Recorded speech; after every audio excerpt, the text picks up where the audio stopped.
French defense players, we have a crisis. The billionth opponent played the bloody exchange French against us, made the game really boring, and there was no way for us to get the W. But wait a minute, you're telling me this came from the exchange French? No way. Wait, what's this? What's this bishop h3? Isn't this just a blunder? Okay. Oh, I see. So we're threatening mate on h1. So they have to block. We take. And okay, at this point it's only move 24. And yet we have checkmate in 24 moves. Wait, from a black side and exchange French. What is this? Are my subscribers just trolling me with these random games? Well, believe it or not, this sequence I just showed you with that brilliant move of bishop h3 did in fact come from an exchange French. So if you want to see how to play great attacking chess like this and get those wins against the exchange French when they try to make the game even more boring than I don't know, because if it's so boring, I wouldn't remember what it is, right? But you get the idea. To stop the game getting boring, make sure to watch all the way until the end of this video. I'm Grandmaster Max Illingworth. I actually have played the French in quite a lot of games, over 1,000 chess games online by now. And the thing is, when you play the French, when we started out playing this opening, it was so that we could get these positions with the closed center, where they've got the pawns here, we've got the pawns there. We get our pawn chain play going. We've got this one here, they've got this one there. But we can then just throw all the pieces at that d4 pawn. It's a great when you can play chess with only one attack in mind, rather than having to look across the whole board like you're some kind of grandmaster. You can bring the knight around here to attack there. You can attack the pawn this. That's what we live for when we play the French. Or, if they play a little bit differently, like they bring the knight out, we can get a closed position once again and, just focus fire everything on that pawn. Or like they go knight d2, like focus fire once again. That's what we live for in the French, get that structure. So why is it that when I play the French on chess.com or any other server, that most of my opponents play the exchange variation instead? I mean, are they trying to put me to sleep because they just can't think of any other way to beat me? And this thing, they don't just do it this way. When as soon as I play the move knight f3, immediately this feeling of dread starts to enter me. Because I know that instead of getting an interesting game of chess, we're going to have another boring exchange variation. And I've had this like hundreds and hundreds of times. Like it's like a nightmare that just never stops. If that's you, don't worry. Help is at hand. I do have some solutions that will stop the game being so bloody boring for you. But if you are enjoying this video so far, do make sure to smash that like button. If you are new to the channel, also hit subscribe so you can enjoy more of these Grandmaster trainings that aren't drier than the old Soviet school of chess. So let's go back to the problem of the exchange variation. So let me just go to here. I'm just going to have some fun with this. Okay, what's going on here? It's like the chess position got a mind of its own. Let's get back to this. So we have e takes, they take back. And so let's show you how I got to that sequence with the brilliant move first of all, because that's really what our whole system to win as Black and Exchange French is going to be based on. And there's a few different move orders you can play it. So if you do forget one of the moves, you can always play it a different way. The move that you'll really see the most often in the Exchange French is going to be the move of knight to f3, which looking at the new chess.com database of 30 billion chess.com games, the largest chess database in history, probably ever, to be honest. Well, at least until, ChatGPT plays against itself, 4 trillion times. But until then, this is the biggest database, and this is the move you will see by far the most often. But then later in the video, I will also show you how to deal with some other moves, like if they play knight here, or if they go bishop here, or if they play pawn c4, I'll show you how to deal with all of those moves as well, because you will also face them every now and then. Some of the moves can also transpose, but we'll kind of get to that a bit later. So knight f3, you might be thinking, well, Max, I always wanted to be popular in school, I was always the last one picked in the schoolyard pick, they didn't trust me to kick around the ball, at lunchtime. And so you might have thought, well, let's just follow the crowd. Like I want to try and fit in and be one of the cool kids. So I'm just going to copy my opponent, copy like its fashion, castles, castles, and you play this and you're wondering why you're getting such boring positions all the time in the exchange French. You have this boring symmetry where you're just having this race to see who's going to fall asleep first. The most common line is you have bishop here, and you both bring your knights out. You both bring your pawn up. You play the move h3 because you don't know what else to do, or queen c2. And you end up just getting this kind of position where like it's just so boring. Like why would anyone even bother to play chess like this, you know? It's just gonna be probably a draw most likely. You'd be surprised actually how many times someone finds a way to lose it on chess.com, but okay, to be fair, that this sort of fits with the theory of people just falling asleep. But if you're watching this video, you didn't watch this for ASMR or to treat your chronic insomnia. If you know, you know. You came here because you wanted to choose violence against the exchange French. You didn't want to just get this boring position with symmetry and just not a whole lot really happening, as you see if white is able to convert the extra tempo or not. So let me show you a more fun way, a better way that I have been playing a lot myself for nearly 2 decades now. So even when I was a teenager, still not knowing what the heck I was doing. So we're going to play the move of bishop to d6 instead. Because the thing is, our knight does not necessarily have to go to the f6 square. And by creating that immediate asymmetry with the knight development and the bishop development, we're already getting into a more fresh kind of position, one where we can actually stay up at night, which is quite relevant given I'm actually recording this in the evening. But at this point, the most common move for white is to also bring out their bishop. You'll see that in a bit over a third of your games. But here we are not going to play the move knight to f6 and transpose the boring stuff we saw before. By the way, if you are watching this from white's perspective because you want to see what my army of subscribers are going to play against you to make your life hell, I will point out that queen e2 is quite an interesting idea that Magnus Carlsen has played. The way that black usually plays it is to play the move of knight to e7, basically saying, well, I do want to be a little bit interesting. You don't want to be that interesting. I'm just going to put the knight on a slightly different square and, say, okay, we're both going to castle short and your little asymmetry is enough for me. But I know that you want something more juicy. You want to have a completely different position, not just a slightly different position. Because at the end of the day, why should we respect our opponent if they're just going to be meekly playing for a draw? And so we're going to play it a bit more creatively. We're going to play the move of knight to c6. There's actually a few different ways you can play it. You could also play the knight out before the bishop. We'll go a little bit into how that works in a bit later in the video. But basically the setup you're aiming for is this. Well, let's say they develop their king side because their beginner coach told them, oh, just castle quickly and you'll be fine. Well, not against us, folks, because we play knight e7, so if they go rook e1, that's not going to be a check. So you're not going to let them go check on us, or check, boom. But after c3, here's where we can have some fun. So I'm actually going to show you two different ways to play this position. I'm going to show you the mad hack attack fun system, and I'm going to show you the more positional Alekhine style one. But we're going to start with the fun one of bishop to g4, which is the move that usually is played the most often. I will admit that if you are playing this against Magnus Carlsen, then there are some ways that he would play that would make your life a little bit tricky when you try to castle long and mate their king. The good news though is that your opponents are not Magnus Carlsen. Your opponents are, John Smith from down the street, or, some player who's playing on chess.com after getting chewed off by their boss and saying, well, if you're going to treat me like a dick, then I'm just going to, waste your time and your payment. But on a more serious note, let's get into the some moves. So let's say we take the most common move for white's position, which actually is a mistake. So that's already a sign we have a very powerful practical weapon when the opponent's best moves are actually just giving us fuel for the fire. So for some reason, people like to pin the knight. I don't know what it is about juniors and loving the pin on the knights. I mean, to be fair, we're kind of doing it as well. So who are we to judge our opponents for their bad life choices? But we go to play f6, and that shows the power of having the knight on e7, is that we can now break the pin, give their bishop only a choice of bad options. And after bishop to h4, we now can play queen to d7. So you see, we're not just castling short without thinking, we're not boring old man chess players. We are, bringing the fun stuff, we're bringing the riz here, and we are keeping the option to castle long in this position. So let's say they play knight bd2, as most people do, on chess.com. And if you are wondering, by the way, what the data is, if I click this, you'll see that the rating range is from 1000 to maximum.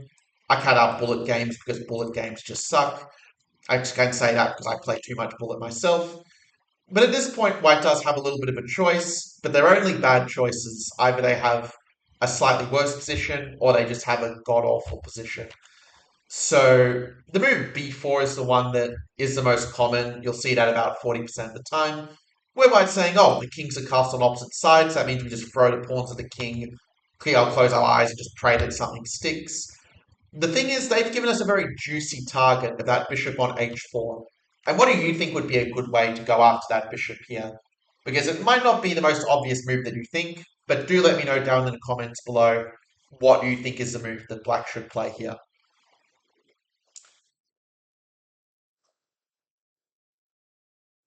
Man, it's one of the great things about being a coach. You can just sit and drink water and enjoy the good life while your students are just racking their brains. The thing is, by racking your brains, you're also going to improve more, so that's the benefit for you. So we're not actually going to play the move of g5, believe it or not. Now, if you do play g5, your position is still fine, but the thing is, let's say if you try to go for the pawn storm, it turns out white's attack is actually kind of faster here. For example, if you play h4, this is kind of an example of what not to do. Like, it's not quite as simple as just, close your eyes and throw your pawn to the king, because after b5, you've got a bit of a problem that your only square for your knight is to go back, but then white's just going to take the pawn, and you can see white's attack on our king is a lot faster. So it is kind of like the high stakes action, you do have to realize that when you take risks, like, it's not like you're, just going to win every time. If you screw up, it is going to cost you, but it's going to cost our opponents more if we know this next move, which actually has a 56% win rate on chess.com games, Blitz and Rapid on the server. So the move for black here is knight to f5. You could also play king b8. That's a way to make sure this b5 isn't going to win the pawn, which we kind of saw as white's main trick here. But I like the move knight f5 because it comes with a threat that if they just do nothing, we're just going to take that bishop, and they can't take it back because then they would lose the queen. So again, the pin is our best friend. Usually, rather than giving up the good bishop being the light squared bishop for white to complement the dark squared pawns, instead, white usually does retreat the bishop with bishop g3, and here again you've got a choice. You've got a few good options, but the move that black most often plays is knight takes g3, which does give you the bishop pair. But if white plays f takes g3, then I think the white king is actually not so easy to get at, because they kind of have this nice pawn cover, and they also have ways to try and get it out king as well, so it's not going to be so easy. Instead, a more effective approach will be the more counterintuitive but very strong bishop takes. And the key difference with taking this way is that now if they play f takes g3, so tell me folks, what exactly was the square that was left behind? Alright, let's bring in the octopus, let's bring in the monster with 1,000 eyes that sees everything. Knight e3, forking the queen and the rook, and then we win the exchange, and life is just an absolute dream, because now we can just defend our pawn, and if they go for b5 again, we just tuck the knight away, we've left that square for it. We just shut down their attempts to swindle, and we live happily ever after, folks. And then after the game, your opponent can say, well, how did you beat me so easily? And you can just let them know that they really should be watching more videos of GM Max Illingworth. So going back to this, so what if they play the move h takes g3? What if they don't fall for the trap that 40% of our opponents will? So this thing is called a hook, and I'm not referring to kind of like the pirates or Captain Hook or all of that. I'm referring to a lever that we can use to open the lines. Because why put in all of the hard work trying to get all the wins ourselves when, like in martial arts, we can use the opponent's force against them and use that hook to open up the floodgates to the king. And now here's where we get to that beautiful bishop sacrifice. So queen to c2, we play the move h4 because we just don't care.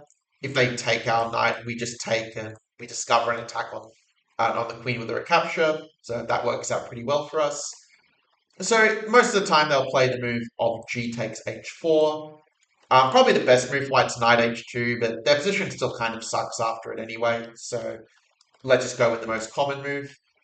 And here you might be thinking, as nearly every other player on chess.com has, that you should just take that pawn without thinking. But actually, there is a very nice novelty that I discovered while preparing this video, and I'm really excited to share it with you. Because when most people hear the word novelty, they think of a new move from a Grandmaster game, this cool Grandmaster idea that won a big level. But one thing you probably haven't heard of is novelties for the average chess player, novelties for the club player, the online player, that allow you to get the edge and to beat your opponents when they play the most common moves, not what Stockfish is saying, after the game. And so rather than playing knight takes pawn and giving white that out with f3 and being able to run out of the way of the h-file attack, instead we are going to play the incredible move knight to d6. Now I am going to warn you, if you play knight d6, your opponent might start to think you're a cheat, but the reality is you just prepared very well, so it has the same effect without breaking the law. But after knight to d6, rook fe1, we then play king b8, just very, very patient, just that computer level patience, because we realize after b5, knight a5, we've just got the queen side completely locked down. If they go queen a4, we can even just play b6, and yeah, good luck getting through there, mate. But if they do play a different move like a4, which I kind of use just for argument's sake, then this is where we play our beautiful combination. We play the move g5 because who's counting pawns when it's the king that we're looking at? They can't take those pawns with them to the grave. And I think you remember the brilliant move that I showed at the start of the video here, right? Yeah, exactly. We can just play the move bishop to h3. And we saw before how if you take the bishop, you basically just get mated along the h-file. But what if white tries to keep it closed and plays the move of g3 instead? Well, after g3, we actually have another brilliant move we can play. And go on, put in the comments below what would be the move for black in this position here. And I'm really overdue for a massage. Going these videos takes a toll, man.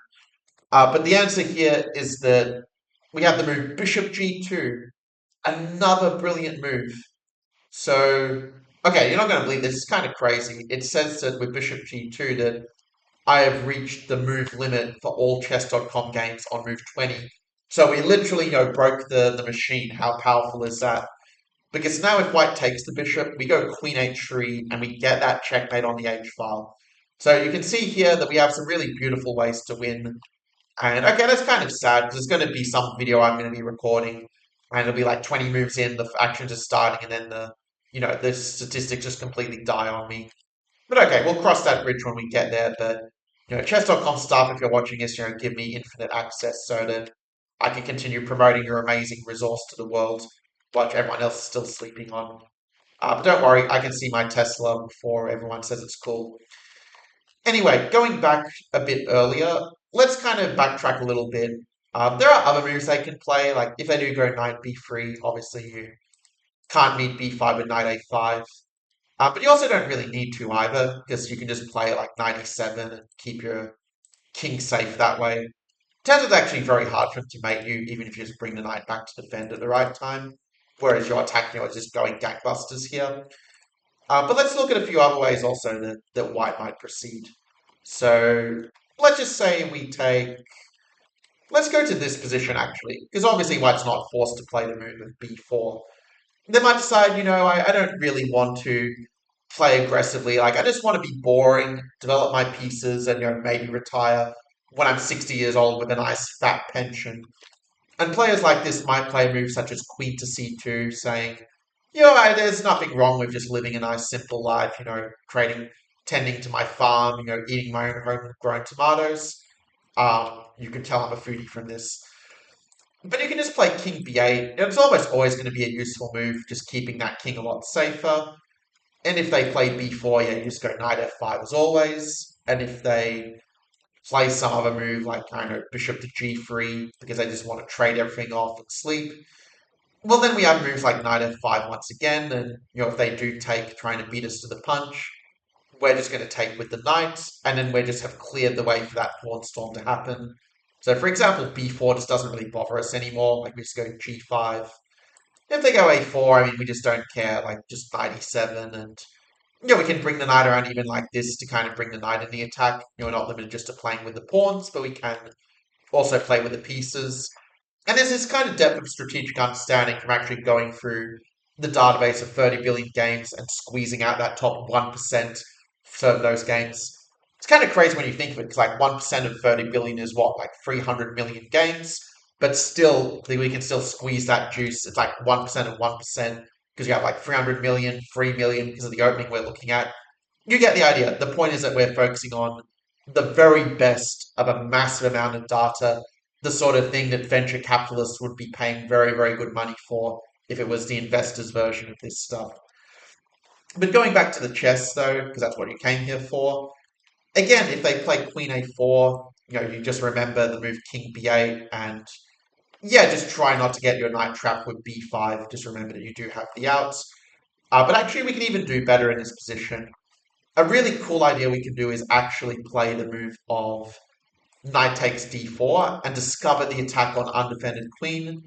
Because if they go takey takey, well, we go takey takey back, and after they do this, well, guess what? We can still take with the bishop, and we are just up a pawn, and their position is in tatters. So you can see there's all kinds of tricks that we have up our sleeve. But it only works after we play king b8, because if you take here first, well, they can take your knight, they can take your queen. So it's kind of important to play king b8 and only then wait for b4 before you go in for the kill. Now with that, let's go back to a little bit earlier. I'm not going to go through like literally every single move. I mean, I'm not a masochist here. But let's go back to the position before bishop g5. Because this is pretty clearly the best version for black, but I just kind of get the bishop in the way of our attack. But what if white does play a little bit more competently? Let's say in this position they play a move like h3 instead, which is actually nearly as common as the move of bishop g5, so definitely make sure to be ready for it. Because you could also get this position for a lot of different versions, right? Like if they play h3 a little bit earlier, for example. But once again, it's kind of funny that the most common move for white is actually to play bishop g5. So once again, we're kind of luring our opponent, like sort of tempting him like Neo in the Matrix, telling him to come here and pin our knights, but it actually ends up backfiring. Now, in this position, if you ask the computer, it will play this very deep positional move that no one really cares about. But that's not what we came here for. We came here to attack. So queen d7, g5, g4 is our plan. And here's where we can have some fun with it, where in a position like this, the move h3 actually has some disadvantages in that they've actually created a hook for us to attack with. So for example, if they play like queen c2, we can start doing stuff like g5, bishop g3, and the computer says, okay, try to be a positional genius and trade off their bishop so you can grind out an endgame like castle on move 70. That's not what we're here for. We're here to go g4 and rip open the floodgates to their king. We open up the g file, rook d8, gg8. Like the second coming of Daniel Naroditsky when we get this on the board. And if they want to take our bishop, well, they can. But now our rook is coming in the attack. The pawns are coming in the attack. If they try to bring the knight in, we can just bring our queen in, and suddenly, the storm clouds are just gathering around the white king. Like we can go bishop h3, and if they try to defend, we just take, and look at that. It's just a few moves in, and already we've got a checkmate just like this. Hopefully, you're feeling my enthusiasm for it. That we actually get to attack the king, because ultimately the French isn't a tactical opening. People think we're just playing, trying to make it boring, trying to make the position closed, but no, we are playing it to attack. And variations like this show that very, very clearly. Incidentally, yeah, the move bishop knight h4 already is probably not really a move you're that likely to see. Like usually they will take because they were taught at school that double pawns are a bad thing. But I mean, in a position like this, you just again just got the G file, just attack down the G file, and the attack just plays itself. Nothing too fancy. And black does have a pretty good score in the database to boot. So going back a bit, what if they do play it a little bit differently? Like what if, for example, they play a move such as b4, which is a little bit more common than queen c2. Well, here's where we have a very cool idea at our disposal, and it's one that at first looks like a blunder, but it actually works. So hear me out. We played a move of knight to f5, attacking the bishop, and the reason it looks like a blunder is because at first it looks like they can take us, and then do the little forky on the king and the bishop and the queen here. But actually, it turns out it is a sacrifice, not a blunder. We take, they take us, and we get into check here. And if they play a move like king to h1, trying to not lose another pawn with bishop to g3, well, it turns out in trying to save the pawn, they lose everything else. Now, looking at this here, the first one I had was just play g5, just, get the third pawn, and life goes on. The computer points out you can even play a fancier knight e7, where you just bring the knight into the attack, and And then their bishop just has nowhere to go. Like in a position like this, you're just going to, just flood the pieces in the attack. So like here, rook e8, and you're basically kind of play like Hans Niemann. Like if they move the knight, take the pawn, bring your knight or your rook in the attack as appropriate, and just basically win from there. Isn't it nice, yeah, when we just have the engine telling us what to do, but hopefully you can kind of see the patterns that are sort of forming in terms of this attack and how g4 does kind of come back to bite white in the behind here. So going back a little bit, White's best move here is actually to play bishop to g3, but that does accept double pawns, so it's not the first move that most of your opponents are going to think of. And you can also still play moves like g5 and still get your usual attacking chances like we saw before. But like I said, yeah, if you do want to get the maximum advantage as black, I'd probably suggest playing a move like bishop to g6 or, castles first and playing it more positionally. Because here as well, their bishop does end up being a bit misplaced. But as I said before, like castling long really is the fun line, and I think the one you're going to probably enjoy the most and have the best results with for the majority of you. In any case, let's see what happens if they don't play the move of bishop to g5. Also, if they do play bishop e3, you can kind of just do similar ideas to what we've seen, where again you can castle long. One other option you do also have, by the way, is you also can play a move like moving the rook and meeting b5 with knight d8. Although admittedly, it's not really the approach the engine favors. Like the engine wants to kind of trade off the bishops instead, because if they take, you kind of get this really nice attack with g5, g4. So that's just to show you that this bishop g6 isn't just a positional idea, but also going to be a really dynamic one to open up some lines as well.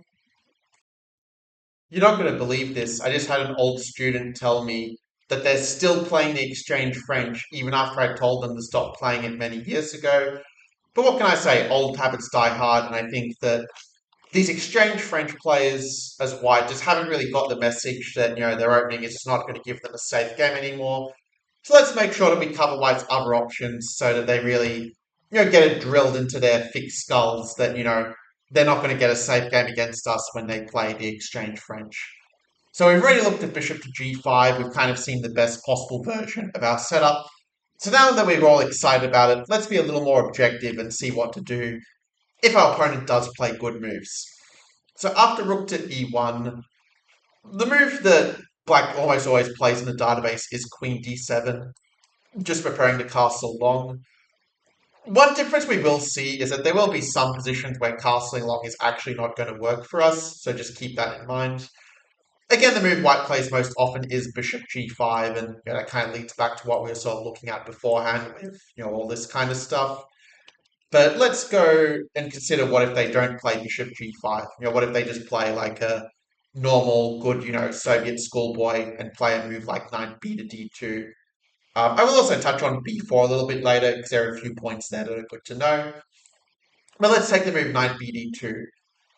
And something I do want to warn you about, this is an example of what to avoid as black, is that castling long here would actually be a little bit of a mistake. Why exactly, you might be wondering? Well, it turns out that b4 is a real pain in the neck for us. Because now they can play b5 and our knight's not really going to have good squares to go to. So for example, now like king b8 doesn't really work that well because they can just kind of go after our knight really quickly and, say b6, they can go knight e5 and, this just doesn't really work for black in a case like this where black would just be significantly worse here. So this is kind of an example of what you want to avoid. Also, if you play like f6, you kind of run into some similar problems where you're not really in time to go king b8 because then your knight is trapped after b5. So this is what you want to avoid as black, and the way you can avoid it is basically to not commit yourself to castling long, but to keep your options open a bit more. And that is by playing a move like f6, which does have a 53% win rate in the database. And now the difference is that if they play b4, we haven't castled long. So now we can just castle short instead, and that's going to work a lot better for us. Because this move of b4 can actually be a little bit weakening as well for white in the long term. I remember, for example, in a Dog World Cup, I think in 2011, playing against my friend Blair Mandler, where he played this way as white playing exchange French, and I was able to outplay him in a long game that I have long since forgotten because my eidetic memory started to fade away when I started to get old. But the point is if they play queen c2, which is the most common move, I think you know the idea by now, right? Let's just make sure we're all on the same page. Bishop to g6, we trade off their good bishop and leave them with the bad bishop. So their bad bishop is going to be, this one here, because it's the same structure color as the pawns. And then you've got a few different ways of playing it. It's kind of interesting to see actually the way that people normally play it on chess.com, and the best way is a little bit different. Because on chess.com, they usually go queen f5 and they just try to get this slightly better endgame where you can kind of just expand on the king side, try to use some of the weaknesses on the queen side and just sort of try to slowly grind down the opponent in a position like this one, for example, with something like this kind of thing, and the knight trying to get to the c4 outpost from there. But this is showing you some ways which you can kind of typically outplay your opponents in a more kind of, that sort of classic Soviet chess understanding more so than because Stockfish told me to. So going back though, I think a really nice idea is actually to play knight d8. And the idea is that you're basically just going to bring your knight to f7 and just have a really solid structure. This has almost never been played online, but it's an idea I quite like. Put the knight here, put the pawn on c6. Actually, the engine kind of likes to move a6 just so that you keep the attack on the pawn, because that just makes it hard for him to double the rooks later. But the plan is that you're going to play moves like c6, knight g6, try to bring your knight to c4. And these are some ways in which you can kind of slowly outplay your opponent. Yeah, if you're a computer, it's still about equal, but from a human, it's just so much easier to play black in these kind of positions because you've just got an extra flexibility in your pawn structure to work with. So with that, what if they play a little differently? Like, what if they go bishop g6? Well, you can take with the knight, you can take with the pawn, like both moves are going to be kind of good here. Obviously, it's kind of hard to go g5, g4, but you still have that flexibility in the structure, a bit of, imbalance to kind of work with there. But knight g6 is the much more common move, and it probably is the better one as well, to be fair. It's kind of nice to be able to swing that knight over to e7 and just kind of gradually move those pieces toward the king side. Again, if you can get that knight to d6 and c4, you're just laughing. You also have ideas of trying to bring the knight to f4, and those are some plans you can use to outplay your opponents in the middle game. By the way, there was a few games where White played knight g3, but that actually would be a little bit of a strategic mistake. Guess you can then transform the advantage and just put the knight on the monster e4 outpost. If White could somehow play bishop to c2 and have both the pieces covering the light squares, then White would be okay, but obviously the bishop is stuck on the dark squares like it's a prison sentence. So going back to a little bit earlier, like let's say they don't play queen c2, because that's kind of, it's almost as if we're kind of making the moves for them when they play moves like queen c2 here. So let's say they play a move like a4 or maybe knight f1 or b5. Like what do we do against these different kind of moves that are not walking into it quite as much with the bishop trade? So after the move a4, there's kind of a few moves you can play because a4 is actually one of the better moves for white, to be fair. If you want something a little bit creative, like as an alternative to say just playing rook a8, bishop g6, or an alternative to playing like bishop g6 directly. Because bishop e6 isn't as effective now when it can kind of move the bishop away. Now, granted, the vast majority of opponents are just going to let the trade of bishops happen, so you can probably still make it work against all but, say, titled players. But if you're playing someone who has a good strategic understanding, they'll just keep the bishop on the board and just be a little bit better. So instead, I'm going to suggest playing something a little more red meat to it. Kind of get a nice big juicy steak to work with in the move of knight to g6. And knight g6 is a little bit of a bait, trying to look like, oh no, I blundered the bishop. I blundered the bishop, chat. They just played g4 and they just win a piece. But here's where we catch them. We sacrifice the bishop, just like we saw last time. Queen comes in with a check. King h1. And now we can play this little move of queen to h5, playing like a computer. And then after knight f4, look at how bad it gets for white. We're already threatening checkmate with queen g4 and queen g2. We're threatening their bishop. And if they try to defend it both with bishop f1, we just play the deadly quiet move, the move that nobody saw coming, pawn to f5.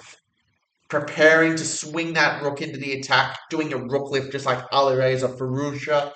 And just like that, white is completely busted. We can play queen g4. knight to f3, h3, rook h6. It doesn't matter. You're just winning either way. And just like that, it's move 20, and white is completely screwed. So there you have it, folks. That is how you can get a dead white position in 20 moves by baiting them to take the poisoned bishop. Now, let's say your opponent is a little bit smarter than that, and they just don't take the seemingly free piece, and they play queen c2. Well, unfortunately, you can't play the move bishop to g6 now. But what you can do is you can bring the knight over like this, just not giving their bishop an opening. In fact, white's best move here is actually meant to be a move like queen b3 or bishop f1, neither of which are really the moves that would first come to my mind. If they play a move that's more human, like bishop a3, well, the problem is now knight f4. That's kind of why the engine was trying to do some deep 300 IQ prophylaxis. Because if you take the pawn now, well, guess what? You just opened up the coffin for white's king. Because if you try to run away, well, bit late, mates. I'm going to play rook h8. I'm going to go bishop g6. I'm going to sack on h3 and give checkmate down that h file. And yes, I do realize that, this is not a game where you can make 50 moves in a row against the opponent, like you're playing against a 4-year-old kid. But the point remains that white can't really do a whole lot to deal with this attack. The attack really does just play itself here. So with that, hopefully you're kind of seeing the value. Like we're not just looking at engine lines like, oh, engine says this, this, this, and then it's equal. We're seeing how to actually beat the moves your opponents are actually going to play against you in real games.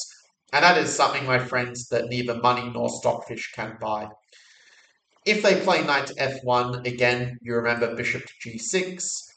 You can also develop the rook, that's also fine. But again, if you can just trade off those pieces, like you can even take on d3 immediately. You could also play rook e8. You could also go knight d8.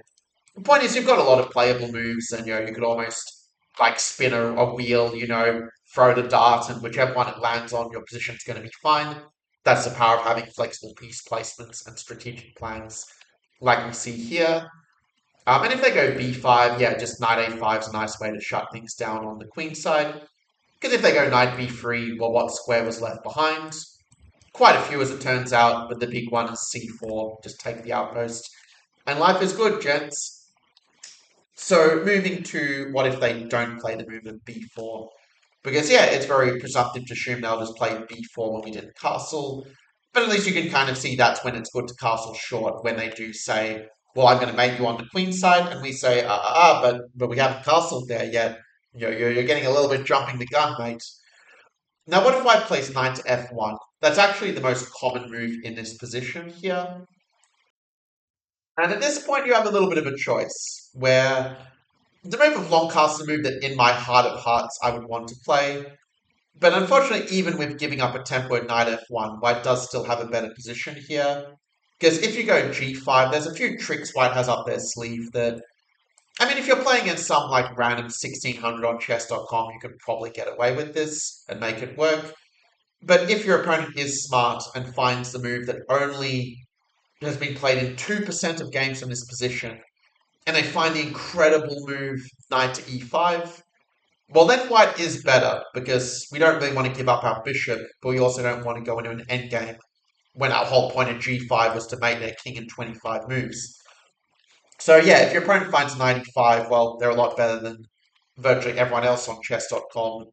But I'd still rather not take the chance, like why give the opponent some ammunition to work with, especially when they have other moves like a4 and knight e3 that are also quite good for them. I'd rather not just give white the choice of 10 ways to get an advantage. And so after this, I would suggest kind of tempering the aggression just a little bit and playing a move like castles, which is almost never played, but it's actually quite a decent move. If you do want to keep the option castle long, maybe bishop g6 is probably the direction I would kind of look into, like just going for something like this, but just playing a little bit more positionally, as it were. So if you want to castle long, that's probably the way to make it work. But in the worst case, you can also just castle short and, yeah, just accept you're going to be playing positional chess. But at least it's not going to be boring. Like here, white is actually a little bit worse if they don't find exactly the right way to play. Like the engine says you have to find this weird move of knight h4 to not be in some difficulties. But what your opponent's going to play more often is they're going to play moves like bishop g6 and let you get that knight in here, or hg6 to say that double pawns are actually a strength, like we've seen before. Or they'll play a move like Queen C2 and just let you kind of trade the bishop, but where they take an extra tempo to take back with the queen. And yeah, we've kind of seen these sorts of positions, like the ways to kind of improve the position steadily.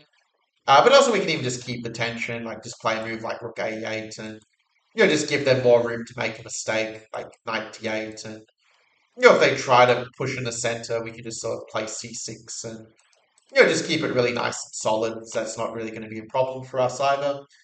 The point being, yeah, there's just a lot of good ways to play once you get rid of those light squared bishops for white, because that is of course their good piece. So with that, if they do play Queen C2, I do kind of like the option of castling long here. Because really what makes B4 work so well is when I can kind of play Queen A4 in one go and get the attack rolling. But here that's going to be a bit harder, because now Queen A4 will cost an extra move for white. And if they do play B5, well, we can go Knight to A5. It's kind of important that we don't just let them pawn storm our king. And we'll see A4 is not really so effective when we've got the knight blockading. I can just go G4 and again, we see the power of that hook, that when we attack two of their pieces, our attack just becomes a lot faster. Like we can just bring the rook to G8, bishop H3, and the pieces just flood in like this. For this reason, a much better move for white, and one that you will see nearly as often as A4, is going to be the move of C4, or a move like knight to B3. Because obviously Queen A4, like you just go B6, and that keeps things locked down here. But if they do play C4, you can just like trade everything off and okay, it's not the world's most exciting position, but you do have the attack on casting opposite sides. You do have counterplay with like bishop F3 or G4, so you can make it work here as black. Also, most people will play bishop E6, but then you can just take a free pawn. So that's a trap that a lot of people fall into on over on chess.com. And obviously, if you trade the queens, like that really shuts down any attempt for them to make your king. So that definitely works in our favor. Going back a little bit, if we do take the move of knight b3, you probably remember just, that you can play the move knight to c4. And it just helps you to keep your king a lot safer. For example, with knight fd2, bishop g6 is a nice little trick where you kind of stop them from taking the piece twice because of the pin on the bishop, like so. So that's a little trick that we have up our sleeve there to keep the control. Probably white's best move is to play knight c5, but it's a little bit of a computerish line, so I'm not going to go too deep into the weeds of it here. Anyhow, that does show you kind of how if they do just waste one move like queen c2, that does make castling long work a lot better for us as a little bit of a principle. So that really covers the moves I mainly want to focus on in this position. Because you can obviously get from a lot of different move orders, right? Like let's say if they also could play the move b4. I will mention that also real fast, but the only real difference is they might then try to like not play knight d2, and they can try to play like a4 or something like this. But it's not going to make that big of a difference, to be fair. Like you can still just castle and just play the same kind of plans that I showed before. In fact, knight d2 would even just transpose to what we were looking at a bit earlier with the whole piece sack kind of idea. If they do play something like b5 and try to get some bishop a3 in, for instance, again you can just castle. Like you can just play like knight c4, for instance, is probably actually even better than taking or castling. Like you just can play knight d6 and just say that they're kind of stuck with some weaknesses on the queen side, and that's just going to be totally fine for black. Like you can bring the bishop this way or this way as well, depending on how you want to play it. But overall, yeah, you can see white's attempts to not play knight bd2 just don't really work out that well for them, generally speaking. I mean, b4, yeah, there are some computerish ideas, but you're not really going to face them very often. Now, I do want to mention there is also an alternative here that you're not forced to play queen d7, but you can also start with the move of f6, which can sort of be helpful in some lines. Like there might be some positions where you decide to castle and sort of not play queen d7. The thing is, you're probably going to play queen d7 anyway, so I think it's just easier just to just play it and then f6 and just kind of keep those options open as to which side you castle depending on how they play it. Because that flexibility is really a large part of how you're going to outplay your opponents in the exchange French. So if they play knight bd2, it's going to be kind of similar. Like a lot of the time, they're just going to play rook e1 anyway, and just transpose back right into what we're looking at. And now I think you can see why I decided to go so deep into these positions right at the start, rather than trying to do a very broad coverage early, because these sort of positions are really the classic ones for our setup. And a lot of the ways that white plays are going to lead to kind of similar territory with a few notable exceptions. But what if they don't play rook e1? Like, what if they play queen to c2 or b4? We've already kind of touched on b4 in different versions. Like, white's probably going to play rook e1 at some point anyway. But let's say if they do try something a little bit direct like b5, you can either play knight a5 or knight d8. Like both moves are actually going to be okay here. But the move knight a5 is the one that does score better in the database. And again, if you're able to castle this clamp down on c4, you're just generally going to be doing very well. But at the same time, the odds of your opponent finding this knight b3 move are very, very low, in my opinion. You can either play knight c4 and just take the outpost, or if you wanted free novelty, you can also take and just play this position. But it does give white some slightly annoying pressure down that a file. So I think just playing knight c4 is going to be a bit annoying, more annoying for your opponent by comparison. Yeah, I mean white can fight for an advantage, but okay, that's the risk you take when you play these very aggressive systems sometimes. That if they find all the best moves, they can try to fight for some very small edge. But I would be reasonably happy with this as a worst case scenario as black. In any case, going to some other options, let's just say they do play. Um, did we look at Queen C2? I don't think we looked at Queen C2, so let's have a quick look at that. So you can play the move castles long, like we kind of saw before. But there's also the move Bishop G6. It's again quite a nice strategic idea. And that's probably objectively the best one, where you just play it very strategically. And okay, in this version, you can actually also castle long. Like both options are going to be good. And we've kind of looked at these sort of positions with the pawn on f6. The fact you haven't played f6 does give you a little bit of extra flexibility. Like for example, you could kind of play a move such as like rook d8 and just kind of play like knight a5 and in this case you don't even really need the move f6. You can kind of just play more aggressively. So there's ideas like that where you can try to exploit the move order as well based on the way that they kind of play it. But those are really the main ideas I sort of want to touch on.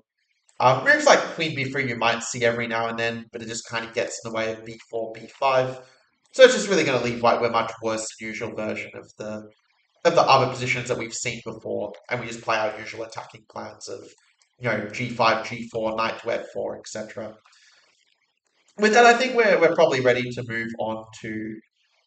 There is one other move actually I will mention, like bishop e3 is a move that you will also see sometimes, but it does kind of open the door for you to get in moves like knight f5 to hit the bishop. So it does kind of end up being a worse version for white of some other positions that we've seen already. So just kind of play standard ideas, and you'll be very comfortable in a position like this. Let's put it that way.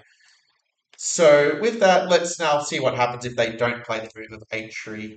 What if they play a move like rook to e1 or knight d2, but this time without the move of h3 being played? Let's kind of understand what the difference is there. This is a kind of deeper level understanding that if you just look with the computer or in a course, it's not really going to go into it so much. But by doing it in this way, we're going to really master the positions. So you don't just have a system that you can play that's popular now, but really a very strong understanding you can rely on for the rest of your chess life. So let's say they do play the move rook e1, and let's just play the move queen d7 like before. Actually, it's kind of funny that once again the most common move for white is bishop g5 in the database. But we've already kind of looked at this and seen how this is just such a bodacious position for black.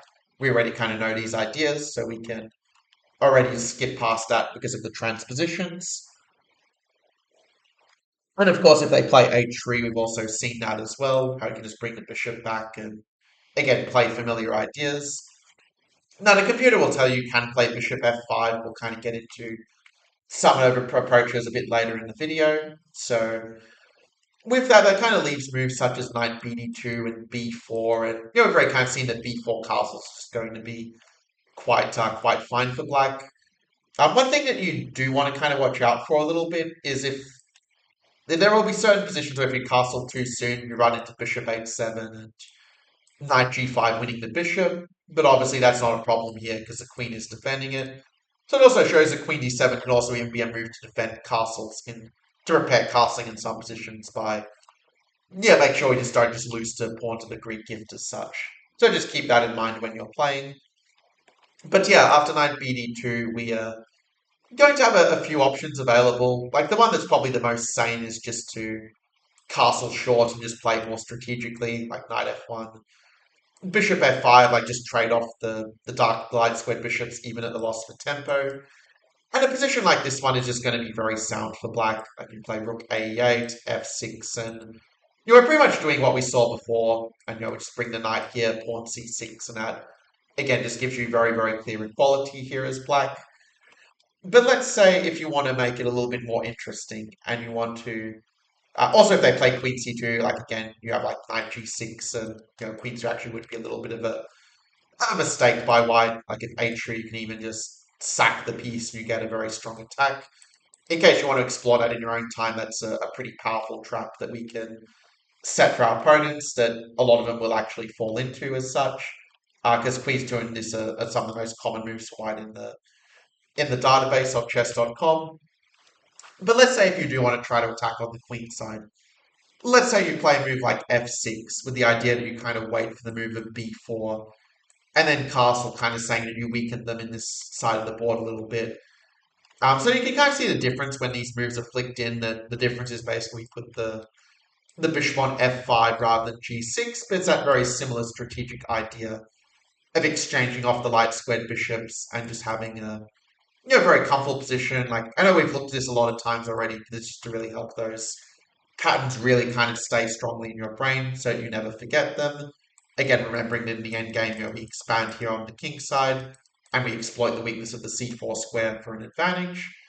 So with that, let's go to what if they play a move such as knight f1, for example? Kind of saying, well, we don't really care, we're just going to let you castle queenside anyway. I will admit, I think that the version of castling long is a little bit less effective in most positions when you haven't played h3 bishop h5. Although this position might actually be a little bit of an exception to that, because kind of the problem that was here before was that they could play like this knight e5 trick when the bishop was on h5, if you might recall. And that's obviously not really going to be on the cards anymore, because now the bishop is just defended, so it's a subtle but very important difference. The kind of difference that even a lot of grandmasters often don't appreciate, but that's where looking at it deeply gives us that deeper understanding. And if they go queen a4, you can just play b6, and you can kind of see why it's a little bit too far away to get a knight b3 and mate us. So we do have time to play moves like bishop f5, and if they do try to attack, we actually can just use their force against them. Where yeah, they take a7, but they just have a litany of weaknesses. Queen a8, we just go king d7, and you can sort of see how this really gone wrong for white when their queen is basically trapped in our side of the board.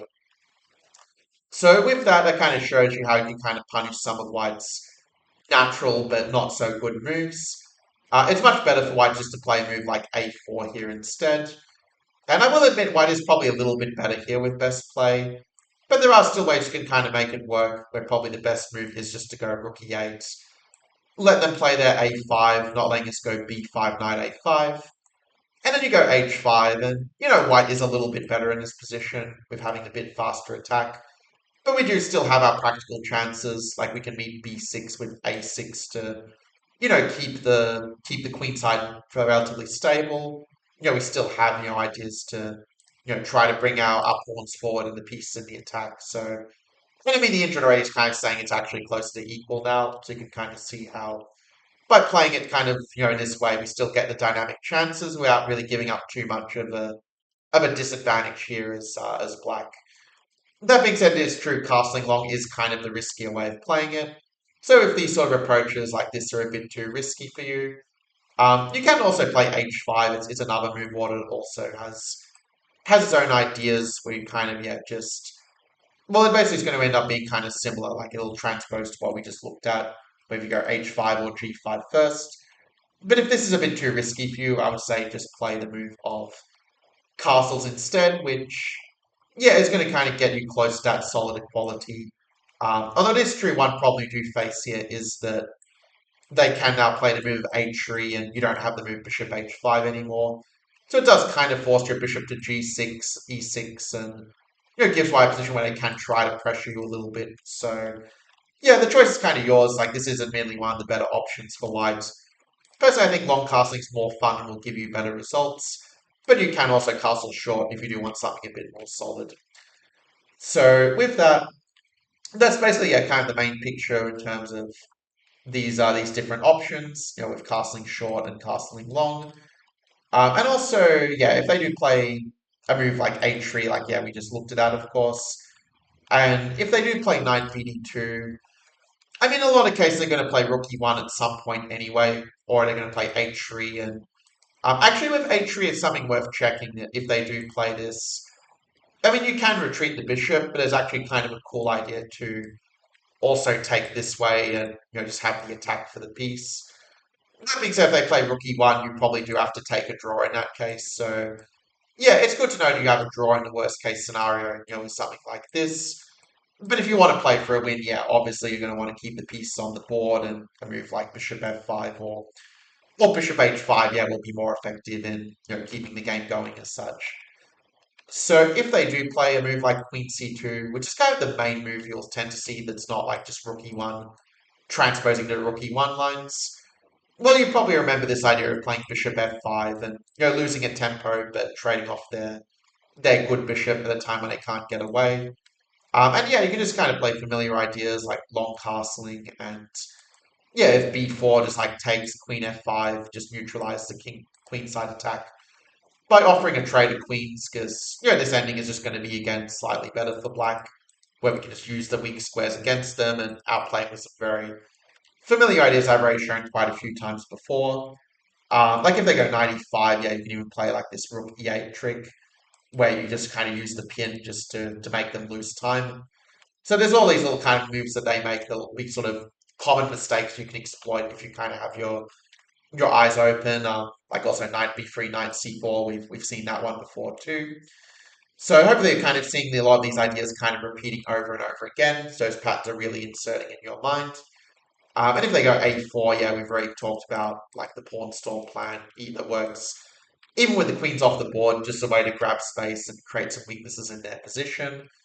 Also, yeah, if they go knight b3, yeah, just rook d8, and you're really not afraid of b5 because your knight can come around to d8 and come around this way.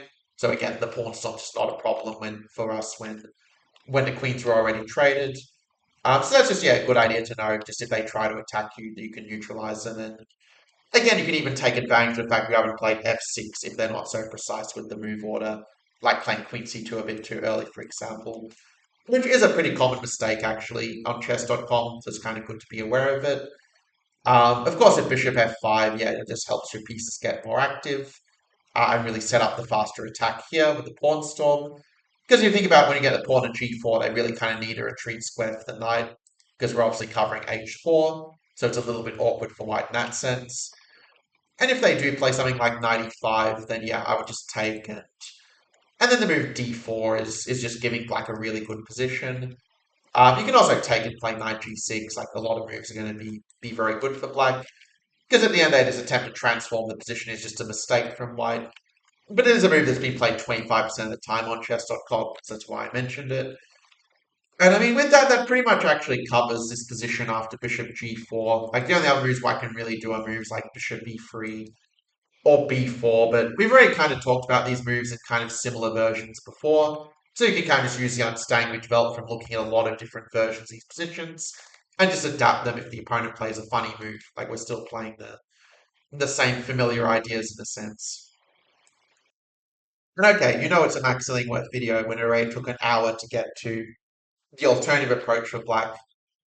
But you probably saw with bishop g4 that even though it is a very dynamic approach and the one I think will give you the best results, that if you are playing an opponent who knows exactly what they're doing, like they've looked at all the lines with the engine and have played the exchange friends to play it very dynamically and enterprisingly, not just as a safe make a draw system, well then it can be good to have a solid alternative that will give you very reliable equality. I'm not going to obviously go into it even as deeply as I did bishop g4, but if you are playing someone who you kind of respect the opening preparation of, I would suggest the move of bishop f5 as being the most reliable move, where we just play to trade off their bishops. And there's a few choices they can play, but I'm going to mainly focus on rook e1, bishop g5, and bishop f5 as our free moves. So if they play rook e1, I would suggest just castling. Like when we play bishop f5, we're basically saying that we're going to have a tempo up version. Some of the lines we saw, we went bishop g4 and then went back with bishop f5 later. But here we've got an extra tempo. And most of the time, white actually plays the move bishop g5, just hoping that you're not going to see the pin on the knight. But yeah, usually black plays the move f6, but I'll say that the move queen d7 might even be a bit more flexible. Because, I mean, you're very happy if they trade. I mean, we want to have an imbalance with the bishop versus the knight. That's where the winning chance will often come from, those little imbalances. And if they trade, again, I mean, you're just very happy here, right? Like, you've got the more better developed pieces. You know, knight d2, you just play like rook e8, c6. You really can just play very similar ideas to what we saw in the other lines, but where you just have a much better version of it. Because, well, you didn't have to play f6. You can kind of just build up a little more steadily with the pieces instead, without having to weaken your king marginally. So if they do play it a little bit differently, like if they play knight e5, which is a move that you will see quite a lot actually. In that case, I would suggest just taking. You know, it does look like a little bit of a dry position when you've got the same material on the board. But I think if you keep the tension, you do have decent scope to outplay white from here. Like say if they play knight a3, which is the most common move, you know, I will opine that this position after knight g6 is going to be just a better one for black. Because think about it, we have the control over the e file, they can't fight for it right away. We've got moves like queen g4 and knight f4 to go for the attack on their king, and also support the rook coming in, the rook on the 7th rank. Money in the bank kind of good stuff. I mean, who doesn't love money in the bank, right? And if white does try to stop it with g3 as they normally do, well, that kind of opens the door still to get the knight in like this. If they play f3, which is the only move to not lose, actually, it's still a concession because they've moved pawns in front of the king. They've created this opening here. We can bring the pawn into the attack, the knight in the attack. So it's clear that white is still really suffering in this position, even after, not losing the game to in a way that they could have easily done so if they'd fallen for our tricks. But yeah, I think that gives a good picture of how you can kind of outplay white from this sort of position. And if they do play bishop f5, again, it's by no means a drawish position. Because if you go rook e5, that already makes the structure a lot more imbalanced, and it gives you that dynamic potential to play for the win. And if they do play rook e8, that's again a concession where they're giving us that control of the e file. And that gives us again some good scope to just kind of outmaneuver them in Magnus Carlsen style, just using our more active pieces against them in a symmetrical position. So you can't really complain too much about that, to be fair. There's also moves like Queen B5 as well, if you do want to sort of go for more of a harassment kind of strategy like this, then this would be a bit annoying for white. But okay, let's go back to a little bit earlier in the sequence, because obviously they're not forced to play Bishop G5 either here. Probably the better option for white is to, I mean, they can play Bishop takes F5 as well, but once again, I think there's just a very comfortable position for black, like just Queen D7, Rook E8. Like we've kind of seen this sort of positions many times before, where you can just have that control over the E file. You've just got a lot of moves to improve the position, like Knight C7 or well, that's the most common one to try to go around this way with the knight, like we've seen before. But there are other moves as well, like you can also go G6, you can go H6 to make look for the king. You can also try to bring the knight around this way. So you've got plenty of choice in terms of, ways to improve your position here as black. And in all those cases, black will be just a tiny bit better, just that tiny bit of an edge to work with, based again on having the better bishop and the more active pieces. You're probably noticing those things psych up a lot of times, but that is intentional. So, I mean, they don't have to play Queen D3, but again, you've kind of seen like how this sort of thing plays out already. So I don't want to repeat myself too many times. But again, this is just going to be a very comfortable position for black. Like just keep the tension, let them make the bad exchanges if they want to, and your position just improves with every exchange that they make, right? And if they do play, some other move like knight g3, well, if you want to play for a win, you can even play a move like bishop takes g3, which it's not objectively the best move, but it does give you a minor piece imbalance if you really want that. But probably the best option is just to play patiently and again just kind of let them exchange when they want to, knowing that it does just get your pieces to a better square when you recapture. Very standard Soviet school stuff. So with that, let's actually go back to before rook e1. Like what if they play bishop g5, for instance? But I think bishop g5 again is a little bit of a mistake because you can just play f6 and kind of like we saw before, their bishop is just going to be really misplaced on this square. In fact, if they don't sort of put on the emergency brake remove like bishop g3 here, then white can easily end up worse. Like we've kind of seen how. Okay, we saw it with the bishop on g4, but the version of bishop on f5 is also very strong. Where again we have that idea of bringing the knight to f5 one way or the other. We also can be kind of patient, and we can also kind of improve our position a bit first, and then kind of go in for the kill. So there's ideas like that. We're just kind of using familiar concepts. But where the bishop on f5 instead of g4 doesn't change all that much, in fairness. And finally, if they do play bishop f5, which is the way that the engine wants to play it, usually white plays rook e1 in practice, and then you kind of have a choice which knight you block with. You can block with the f knight or with the c knight. Blocking with the f knight's a little bit more common, just preparing to go castle short and this kind of thing. But I actually think the less common knight c7 is actually the more interesting move. Because if they go bishop g5, you can kind of go f6, and then your knights are actually really well positioned for for the attack on the king side as such, kind of like we saw before. So instead of bishop g5, it's more critical for white to play queen b3. To be fair, it's not really a move you're going to see very often, but if you play b6, you are basically going to be fine there. And actually, it's kind of funny on chess.com, a lot of players were playing queen takes d5, but then they just lose the queen to bishop h2. So that's definitely a trick you can catch out a few people with. But even if they don't fall for it, your position's still fine. Like if c4, you can even just play like castles and you're not even sacrificing a pawn actually. Because again, queen d5, bishop h2, you might remember that discovered attack that we saw just a moment ago. But yeah, that really is showing the picture of bishop f5, just to give you a couple of alternative ways to play the position. And by the way, this is also the reason why I decided to cover knight g7 rather than bishop to g4. Because even though it's often going to transpose anyway with moves like this, I didn't want to kind of cover also the option of bishop f5 as an alternative, which is only possible when we go for knight g7 first. Because the knight is probably going to go there anyway, so that's just why it's more flexible. If they do play rook to e1 here, I mean, yeah, it does avoid the move bishop f5 as such. Like, if you want to play the bishop f5 plan, you should probably castle and, kind of do it that way to transpose back into what we were looking at. But I think for most of you, you're probably going to be happy just to play bishop g4 and, just transpose back into familiar territory like we saw earlier. Because it's kind of hard to know what white's really doing if they don't play c3. Like, for example, if they play h3, you actually have a little tactic that which works specifically when they don't play the move c3 in time. You can then play bishop f3 and actually win a pawn in this position because again, queen takes d5. Bishop h2 does discover the attack on the queen, just making sure that you've got that one down.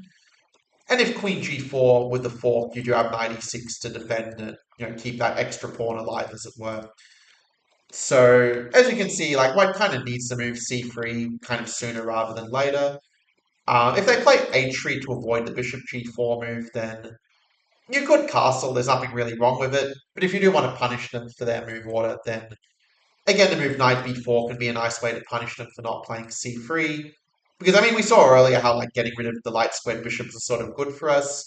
But it just ends up being so much better when we kind of still have our bishop pair and this light squared bishop as an absolute monster of a piece. Like, if they do try to grab a pawn. We just have way too strong of an attack with, bishop h3 and the queen coming in the attack and such. Which you can check for yourself in your own time if you really want to go into the details. But otherwise, yeah, you can take my word for it that this is just going to be a completely crushing attack for black here with pretty natural moves. So with that, yeah, kind of shows a little bit the picture where white's probably is better off playing bishop e2, but then you kind of get this annoying attack, and if they have to put their knight on an awkward square, it just makes things very easy for us. Where like their knight is probably more awkward than ours. I mean, position's probably still close to equal, but I do think it's a bit easier to play black in a position like this one, just for what it's worth. Like if they attack our bishop, we just go back and their knights just look a bit, honestly, a little bit weirdly placed in this position. Just be careful not to get your bishop trapped with f5. Like just make sure to kick away the knight first, just so that's not going to be a problem. But yeah, that really covers, I think, the main points I want to share with regard to if they try to avoid the move bishop g4. And with that, I think we can move to some possible alternatives that white can play. Like, let's say if they go c3 here. To be fair, most of the time they're probably just going to castle short anyway. So it's not really going to have too much independent value. And you've already kind of seen this h3 bishop f5 idea. So this is kind of a bit of revision in terms of those concepts coming up once again. So with that, yeah, that really covers the whole like knight f3, bishop to d3 kind of sequence with knight c6. And like I said before, you could also play knight e7 and play it with this move order. You could even start with bishop g4, even though I don't think there's sort of any massive advantages to starting with it that way. There is one point I will kind of mention just regarding the move of bishop to g4, like if you do play it this way. One extra option that you do get in this case, which you might like to explore on your own time, is the move of queen f6 and then knight e7. So that pin is kind of an interesting idea, but I do think it's maybe slightly less effective than the approach I'm recommending as such. But yeah, if you want to explore it in your own time, it is something that exists for black, let's say. And some of the ideas are going to be kind of similar with the queen here rather than here, as it were. But okay, that's going a little bit, I guess, on a bit of a tangent. Now you might be wondering, well, what happens if white doesn't play the move of bishop d3 and plays something else like knight to c3 or a move like c4? Like what happens there instead? So I think the reason that knight c3 is the most common move on chess.com, and also I will also cover h3 very briefly, so I will make sure to touch on that as well. But I think the reason that knight c3 is so common on chess.com is basically because it does attack the pawn. So as soon as people see a threat, they're often just going to play it. And I remember actually in these positions, I used to play the move of c6 quite a lot, which is actually the most common one. I'm probably not as enthusiastic on it though as I used to be, just because after knight e7, you can kind of see in this structure you didn't really get the knight on c6. And if white kind of knows this idea of playing it like knight g5 and kind of going for the attack on the king side, it can lead to some practical problems for black.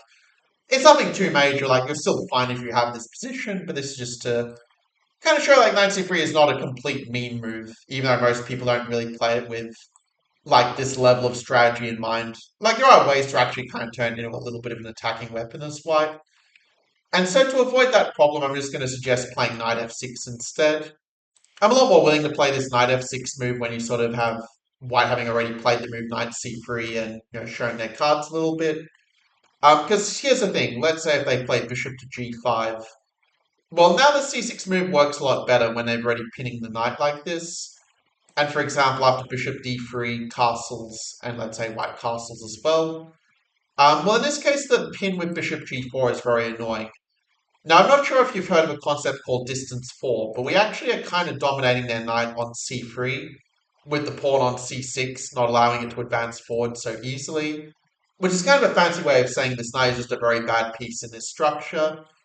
And usually white plays h3 and puts the question to the bishop, but it does still leave the question, if you like, of how white's going to follow it up.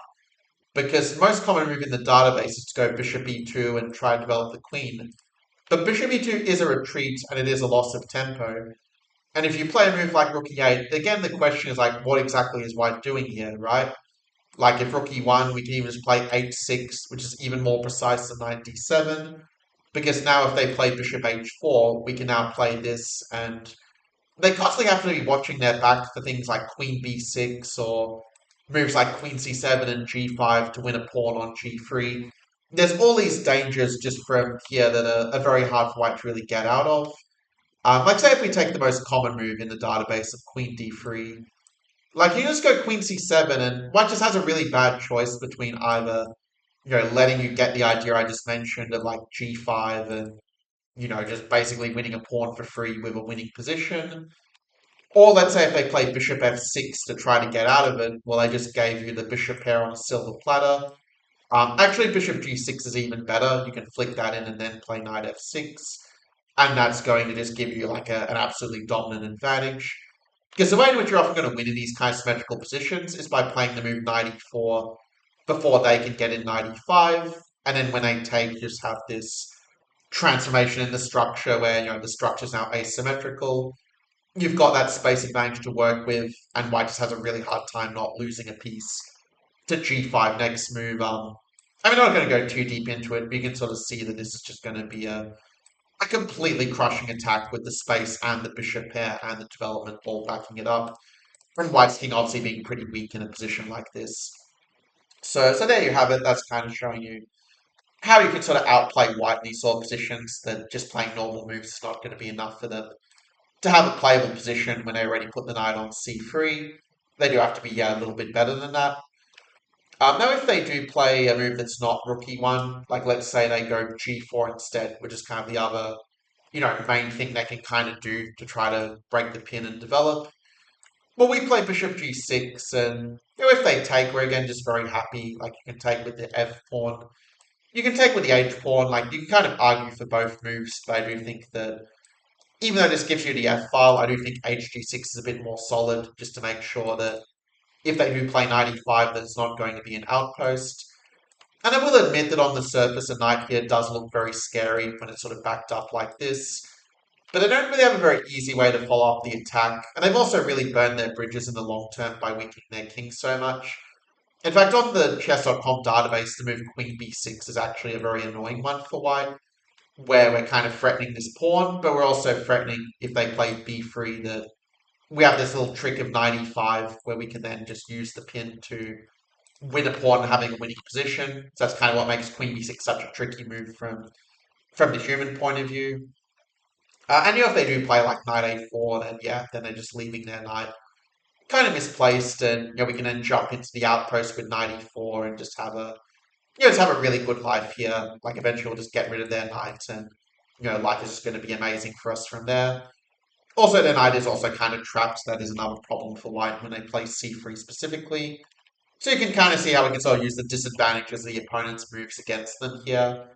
Because even if rook e1 doesn't like weaken the king as much as f4, we can still put them in a no-win position where like f4 is again going to be a problem for them. But knight d7 isn't really so much better because then they don't really have anything to show for their weak king.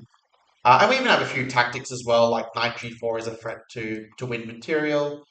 And if they do take, it just opens up the door for like rook h8 to attack the pawn, f5 to open up like this.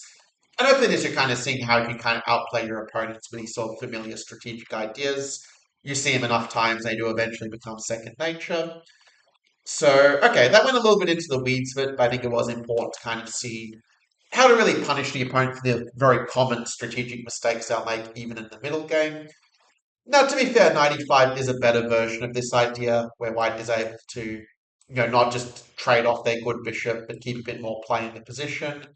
Obviously, if knight g6, we're pretty happy with that, because our pawns on the light squares just very nicely complement our remaining dark squared bishop, while at the same time really nullifying their unopposed bishop at the same time. So you can just play normal moves like knight around and just use your extra piece on the dark squares to your advantage from there, kind of like in the Slav defense. So if they do play f4, I think you might remember a little idea that I showed in the version where bishop takes g6 was played already, and that is the move of queen to b6, which again continues to be quite annoying. Now, to be fair, it's not as bad for white in this version, but you can still be pretty happy with your chances. I think the odds of white finding the computer move of king g2 or king h1 are very low based on the statistics. Usually white does end up playing like takes instead, but then you just kind of get everything that you could really want, like knight f d7, and we've already kind of looked at some of these ideas beforehand, so I'm not going to go too deep into it. But there are a bunch of games on chess.com where black is just scoring very, very high at this point, like an 80% win rate. So I think I can sort of trust you'll be able to figure it out from there if you do get to this point. Because we already have covered like a lot of the key concepts in some previous variations. The move c5 is one I didn't cover before, but it is a nice way to kind of open up their king in very concrete variations later on. Okay, with that, I think that covers this pretty well. Like it shows you, yeah, very clearly like why this bishop to g5 is just not really going to be all that effective here. If they do try to play it with long castling, it just doesn't really work that well somehow. In fact, there's a really sneaky trick you can go for, which it's very cheap, but I'm going to show it anyway. Like you can basically go queen c7, and a lot of players, like 28% of the time on chess.com, they go bishop f6 thinking you blundered. But actually, it turns out it's you'd call an ambulance, but not for me. Because after bishop f4, it becomes evident that it's white that blundered. So, yeah, I realize it's a bit of a cheap trick, but it also does have a strategic point that you are also preparing moves like knight e4 and getting that favorable transformation of the structure I talked about just before. Now that you're not losing a queen, it just works strategically. If you can, get a position like this just to play a few more moves just so you can see it on the board. Something like this is just going to be very, very nice for black. So, in any case, going to some other ways why I can play that is not bishop to g5. There are sort of two other moves that kind of make sense for white here. Like one is to go bishop d3, and one that you're almost never going to see, but it's probably the best move for white is to play knight to b5. But if they go knight b5, you can even just play bishop b4, and in that way you just kind of make sure that then it's not going to take your bishop pair. Like if you go b4, there's like bishop b6, and you can kind of see that their attempt to trap our bishop just doesn't really work, because if they go a5, we just take, and they can't take our bishop because the rook would be hanging at the end. But if they have to play knight a3, yeah, you just have a very nice position where their knight is offside, whereas our bishop can pretty easily get back into the game. And they still have some of those weaknesses on the queen side that we kind of talked about in the knight c6 lines from way back. And finally, if they do play bishop to d3 and don't play bishop g5, yeah, I mean, in that case, you can just play a similar sort of way. Like it is true, we did transpose back into the boring position, like with the symmetry. But it's a much better version for us when they put the knight on a bad square on c3. And specifically, the move bishop to g4 is kind of the problem with that. Where, if they play bishop g5 and c6 is going to transpose into, what we were just looking at via the bishop g5 move order. Similarly, if they go h3 and then play bishop g5, kind of the same sort of thing that we were just talking about. So in terms of ways why try to get out of the pin, that only really leaves moves like either bishop e2 that are, it's going to be very passive. Like it's almost like you're playing with the white pieces in terms of how easy it is to activate our position from here. And if they do play g4, which is a bit more principled, it actually ends up being kind of a promising pawn sacrifice, where if they get greedy and try to take the pawn like this, well, then you can just play queen d7, and you're not really trying to get the pawn back immediately. You just can develop very naturally, and just bring all the pieces into the game. Eventually, get your knight to f4, or open up the king side, or bring the knight like this. If you just play attacking ideas like that and just kind of trust the process, you'll realize that white actually has a pretty hard time keeping their king secure in the long term. So it's just kind of like a Marshall Gambit on steroids, basically, as black here. So going back to some other moves, like let's say if they play nut, bishop takes g6, we've kind of seen how, again, you can play f takes or h takes, like both moves is going to be really good for black, and we've kind of again seen the nature of black's compensation in some similar positions to this one. So just kind of just reinforcing some familiar plans that I showed just a moment ago, like this kind of thing, to attack their weaknesses like f4 on the king side. And black also does like win most of the games here from black, in case anyone had any concerns about playing a pawn down. And yeah, if they play knight to e5, then a move like c5 is kind of an interesting move, where you can it's sort of a thematic move that you can just hit back in the center, and just say in an IQP position like this, it's going to be easier to get at their weak king when the center of the board is already wide open. So that can be a practical approach, like just playing it in a human way rather than just trying to follow the engine's first line all the time. But I do definitely have a very soft spot for c5, there's no question about it. And with that, I think that covers the move of knight c3 pretty well. Like it's definitely going a lot deeper than I'm pretty sure any other resource would do, but that's just making sure you're ready for the sidelines that are kind of not so popular at master level, which you will see quite a lot in your online chess games. And so that really leaves us with c4 and h3. Like if they go h3, I mean, the lazy option would just be to play a move like knight to e7 and, just play a position like this, which I think is just going to be totally fine for black. Like I'm not really too concerned about a position like this where you just, have very good play against the IQP and a good grip over the outpost on d5. So you can just get a good position as with normal moves as black here. But let's say white plays it with the move immediate c4, which is thought to be more critical. Now here it's very important that you don't play the move of knight e7. This has actually been played 6% of the time on chess.com, and I've even fallen for this trap myself, but if they play c5, you do just get your bishop trapped and you basically lose the game. So you make sure not to put the knight on e7 after they play c4.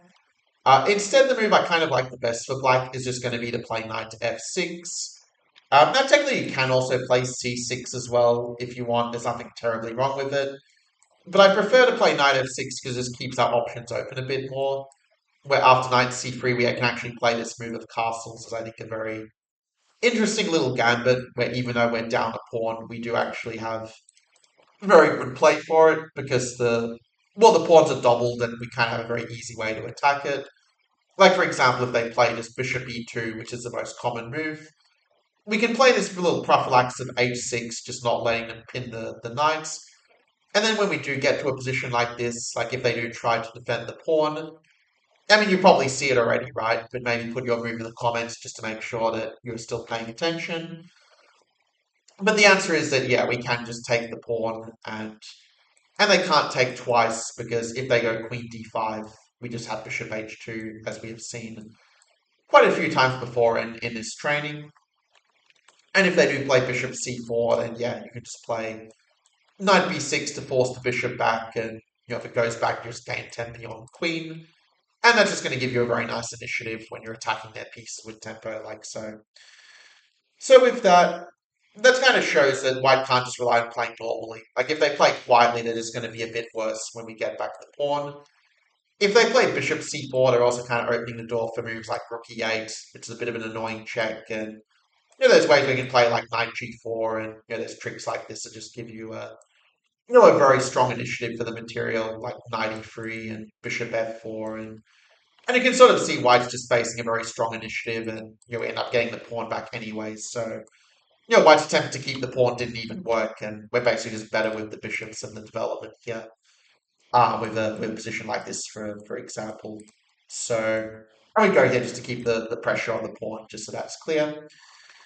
So with that, let's go back to... I'm going back a lot of moves, but this is sort of a long way of saying that white's best move is to play bishop g5.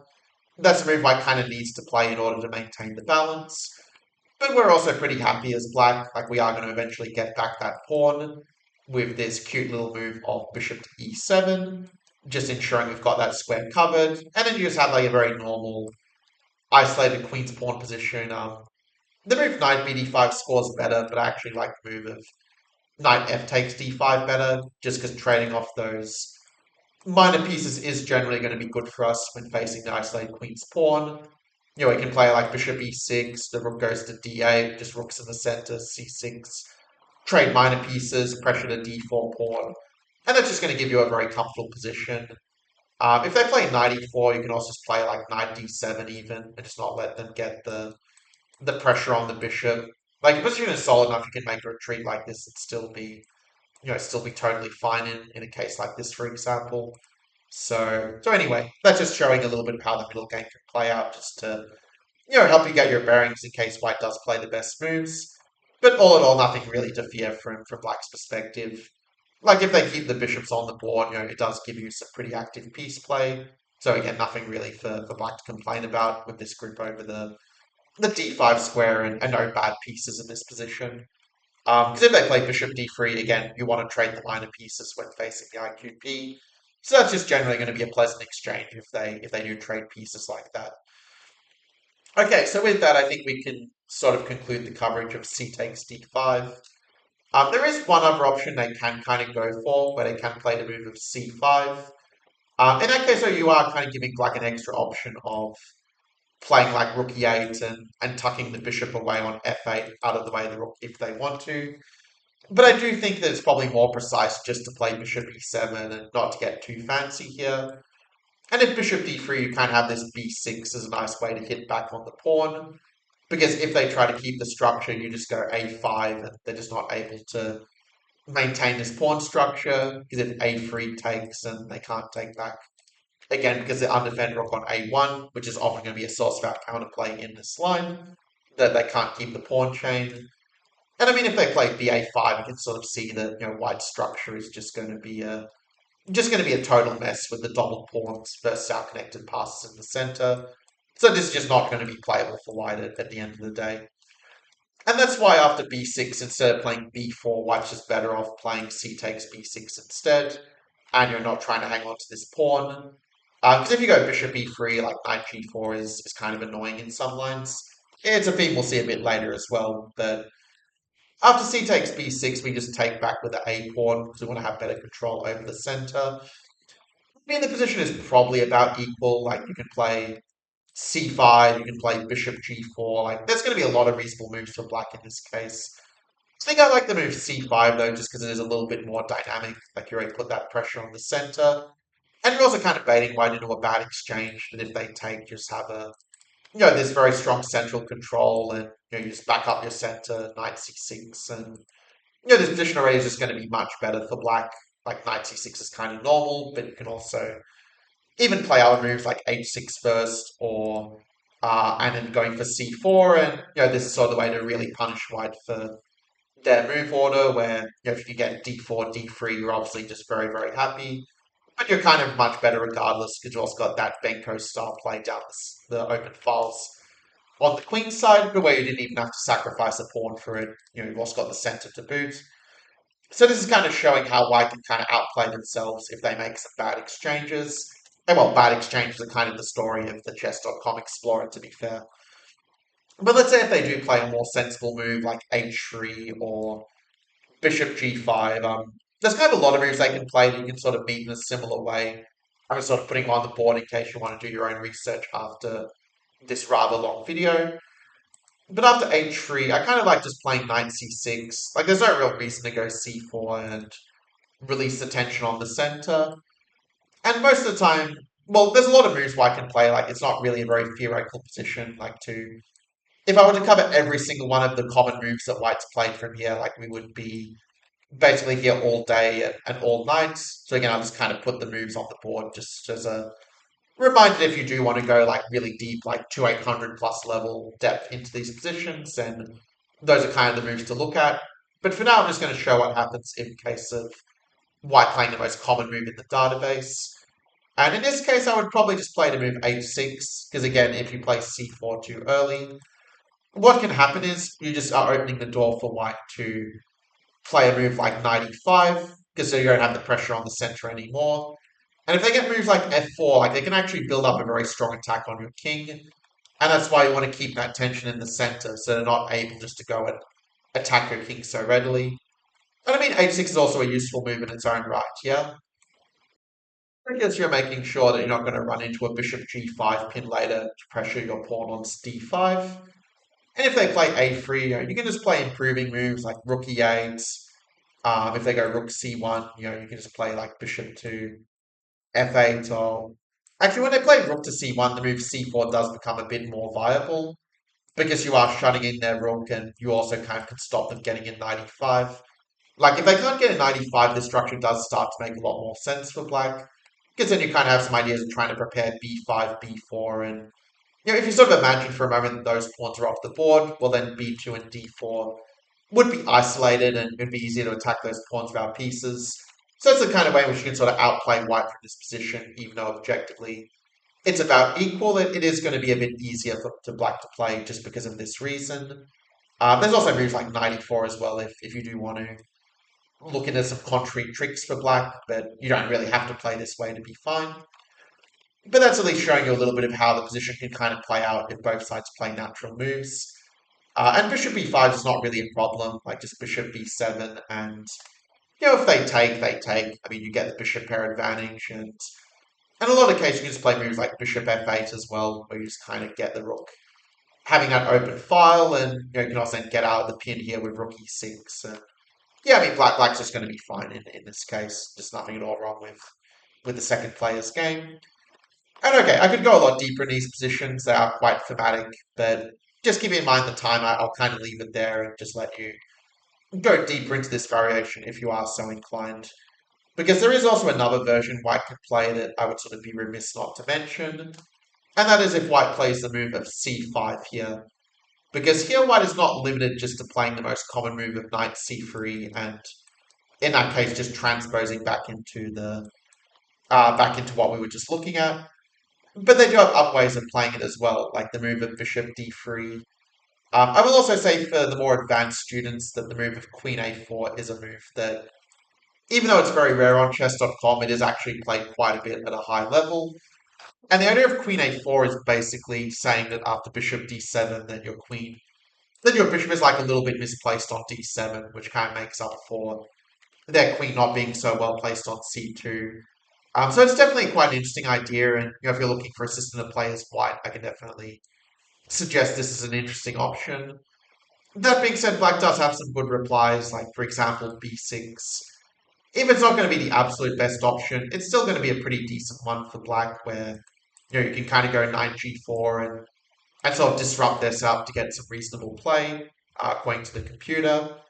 Also, another option, yeah, is just to play like if they go knight to bishop d3, you have some cool ideas with knight c6, where you sort of threaten the knight b4 fork, and if they cover it, you have some tricks like d4, where you kind of open up the center in your favor, because if they take, you end up having some tricks like bishop c6, where you're hitting this and hitting this, and then the white king just kind of gets caught in the crossfire from there. So there are some computerish ideas like that you can explore, but it is true that queen a4 is definitely the sort of move that if you're rated below like 2-200, 2-300, I probably wouldn't worry too much about it, but just letting you know the move does exist, just so it doesn't like throw you completely off guard in case someone plays this way against you.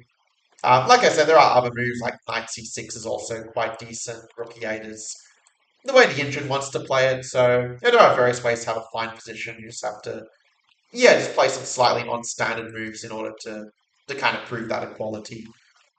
But okay, let's not go too far down the rabbit hole. So let's go back to some of the more common moves like bishop to d3 and see how that plays out. Now, in this case, there are definitely transpositions that are possible. Like, say, if you go for b6, for instance. Well, okay, we already know that b4, a5 is quite nice for black. We don't really need to revisit that too much. Because if they do play bishop d2, you just can take here, and you can sort of see that the c5 pawn just isn't one that white can really defend comfortably. Like if bishop a3, you're just gonna pile the pressure on d4, and it just pins galore here for black. But let's say if they do play it a little bit more competently, and they play a move like c takes b6. Well, you're going to see it's actually pretty similar to what we just looked at. Like after castles, they don't really have a better move than knight c3 at some point anyway. And then you can just play c5, and we're just right back at what we were looking at a moment ago. So you're going to see like a lot of time bishop d3 does just transpose. The one way white can try to make it a bit tricky is if they play bishop e3 and just try to hang on a pawn like this, which I think Magnus Carlsen actually did in a blitz game on Chess24 one time. But I think that a good reply here is just going to be to, just take and just disrupt them with a move like knight to g4, and just kind of annoy them with this kind of thing as such.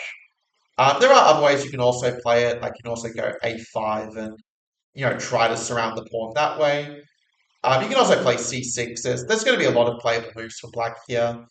Though, of course, it's true, like if you're playing against like a super well-prepared opponent, they can still try to outplay you, but there are ideas like, a5 and bishop a6 where you can trade off the bishops and at least avoid most of the problems here as black. But yeah, I think in this position, like just knight g4 is just a move that kind of speaks to me here as a more disruptive one. White actually should be playing bishop f4. If they go bishop d4, they end up running into, again, some problems with the c4 5 pawn. And you probably notice here how many times this knight c6 move just gives black a really good position. So it's definitely a good tactic to keep an eye out for. Now, you might have thought that bishop f4 doesn't really make sense because then you can just take the pawn for free. But it's not so simple actually because white does have the move of either queen c2 preparing this sort of fork, which admittedly is not that big of a problem. Like if they take, like so what, your position's still basically fine. In a case like this, for instance, I'm playing the moves a little bit quickly just to kind of be able to leave time for some of the other things, but it's just to show you a little taste of what the grandmaster preparation kind of looks like in terms of the depth we kind of go to prove that black is okay. Now, it is true they do have the more critical option of also playing bishop h7, which is a bit more common, with the idea of setting up this with a reverse move order. But I still think the position's fundamentally going to be okay for black. It is true white does score very well in the database, but the score does go a lot close to 50% if you do find this knight to a6 move. If they go queen c6, you are going to be able to kick away that queen and still play c5, so it's not really going to be such a big problem. And if they do play some other move, like let's say queen c2, well then you go c5 and you get your active play. And yeah, I mean objectively, white's probably a tiny bit better with having the slightly better bishop, as Botvinnik would have said. But I wouldn't be too concerned. Like you can play natural moves like rook e8 and okay, the Indian kind of likes playing queen d7, but it's not the only move to have a playable position. But it just kind of gives you options to play on the darks, on the light squares, with like queen f5 or bishop b7, that sort of thing. So all in all, I think black does have a pretty reasonable position, and yeah, I think you can't really complain too much about this as kind of a worst case scenario. And it's true, he also did go kind of a lot deeper than probably was really necessary. He's kind of got a little bit, a little bit carried away with some of the ideas, just because c4 it is definitely the most critical move for white theoretically. It's like the one move that sort of exploits the disadvantage of bishop d6 that now taking kind of gives white a little bit of pressure when we can't attack that d4 pawn with the queen so easily. But yeah, hopefully that kind of gives you some ideas to work with, even if white is well prepared. And having covered that so deeply, I'm going to be a lot more brief in my coverage of the other moves because, yeah, my back is getting a little bit sore, and I want to make sure I can still record for tomorrow. But just to give kind of a brief summary of the other moves, basically, if they go knight to c6 free, the best move is kind of thought to be just to play knight f6, and most of the time your opponent's going to play knight f3, and it's going to transpose to what we were looking at just before. But if they do play bishop g5, which is kind of the one move that can be a little bit annoying because you don't have bishop d6 anymore, well, we can sort of pivot just by playing bishop e7 and just break the pin. And if they go knight f3, you don't really have too much to worry about here. Like you can just play, for example, like h6 is quite a decent move just to ask the bishop where it's going.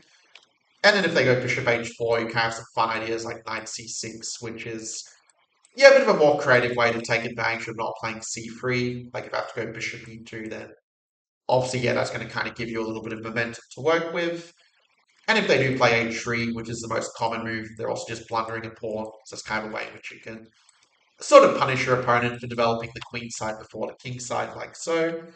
And there are ways black can play, like you can also, of course, play like knight c6 and bishop g4 directly. So you can also do it like that with very similar kind of ideas. But yeah, I'll let you explore more deeply in your own time if you're so inclined.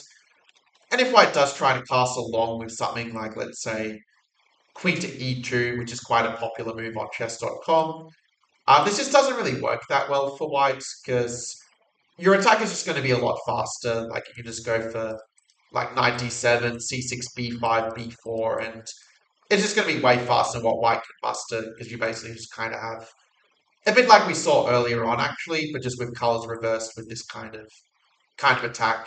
So you basically just use white's best idea against our knight 6 bishop g4 system, but with the opposite colors as such.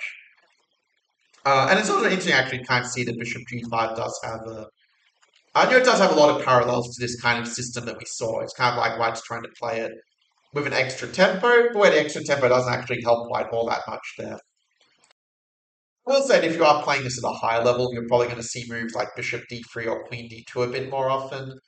But in that case, the fact you haven't played c6 or castles does give you some extra options. Specifically, the move at knight c6 is kind of a nice one, where you can sort of go knight b4. Actually, to be fair, the idea is not so much knight b4 immediately, but like h6 first, and again, you can go bishop g4 and get the pressure on the pawn this way. If they do retreat the bishop the other way, that's when knight b4 kind of becomes a bit more effective. But yeah, that's just a nice little move order trick you can use to punish your opponents. And if they do play queen d2, then yeah, once again, you're not really too concerned about them going long castling. Like you can even go h6 and bring their bishop back and move like knight c6 and bishop f5 is kind of a nice way to. Well, in this case, you can even play knight e4 as well, which is quite strong. But say if they play some other move to avoid it, you can go bishop f5 and that sort of position is just going to be very pleasant for black with threats like knight to b4 on the agenda. So yeah, you're going to see long castling. This doesn't really work that well for white when we still have the option to put the knight on c6 rather than d7. And that's really the big difference compared to some of the other lines we were looking at before from opposite sides. So I think that covers knight c3 pretty well in terms of the different options. Bishop d3, knight c6, also a bit of a nice idea. Again, with some knight b4 or even better, some bishop g4. Like again, that's really the big disadvantage of knight c3 is that they can't defend their pawn properly anymore, as I've said a few times before. Something like this, yeah, just going to be very, very pleasant for black when our bishops are a lot more active than the counterparts. And I think that covers the knight c3 move pretty well in general. I will say with the move of bishop d3, it is one that it can transpose back into familiar territory. Like if they would have played a move like c3 here and this, like a lot of the time your opponent is going to play knight f3 and it's going to transpose back into what we were just kind of looking at the very start. At the same time, there are also some other ways white can play other than knight f3. The main ones you're going to see on chess.com is going to be either playing h3 or playing knight to e2. And I'll start with the move h3 because that does kind of avoid the whole bishop g4 pin. And the really lazy option is just to play knight g to e7 and kind of just meet knight f3 with bishop f5 or knight e2 with bishop f5. And that's going to be the lazy way to kind of equalize here as black. But if you are a little bit more ambitious, okay, I'll also mention this is kind of a fun idea. If you do want to just kind of go crazy for the attack, then you can have some fun with this sort of thing. But if you do want to punish their move order, you can also look into queen f6, which kind of, yeah, takes advantage of the fact that h3 is not such a useful move. And you're kind of just getting that stuff that I showed a bit earlier, but just in a much better version, where your h3 is even a little bit of a weakness, because g5, g4 just gives you a very ready-made attack down the G file. So it's one of these systems that, yeah, you can kind of make them regret playing H3 a little bit if you're really precise with the move order like this. But like I said, it's not the end of the world if you forget this Queen F6 move because you are still fine without it. And if they do play 92, I kind of talked a bit earlier about how this knight is not sort of like this stuff does have some of its disadvantages, even if it is probably one of the better options for white here. The way that Alekin used to play it back in the day was to play Queen h4 and sort of use the fact they don't have the immediate Knight f3 anymore. Nowadays, modern engines aren't really as keen on this move, but it will probably work pretty well against your opponents, as it does give a 52% win rate for black, so it's the best scoring move. If you want something objectively a little bit more reliable, I'd say to play, again, this Queen to f6 is a very decent option once again, where you can just go like knight e7 and the one difference is they do have the move knight g3, so you don't just have bishop f5 so easily. But a really cool idea you have is you can play h5 and basically use the h pawn as a battering ram once again for a much faster attack than usual. So we can sort of see if they don't put the knight on f3, we actually get a much faster attack on the king side, and obviously they're not going to take on h5 because then they just lose the house to the h file attack like so. Like flicking in this isn't really helping White's case to put it mildly. But even if they don't take, your position is still pretty good. Like after rook e1, you're not limited to h4, but you actually also have the move bishop g4, where h3 is just kind of weakening the king a bit too much in the long term when they're pushing the f pawn in front of the king like this. And if they do move the queen instead, yeah, you just castle long and you just have a ready-made attack that is going to be very, very hard for White to resist. Like they probably have to try to bail out into a worse endgame, just not lose right from the outset. So that's obviously pretty good news for us. And yeah, that pretty much covers the picture of the move bishop d3. Just the one other thing I'll add is that if they do play knight f3 instead, the move knight b4 is kind of a nice way to punish their move order.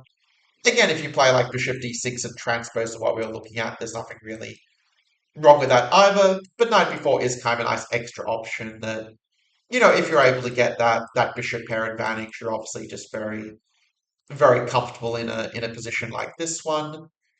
And if they do play like bishop e2, yeah, you've got bishop f5, and again, the fact their knight is kind of being forced to the edge of the board does just give us a very comfortable position. And also, it's one where you can definitely play for a win when you've got that imbalance of the bishops versus the knights in a sense.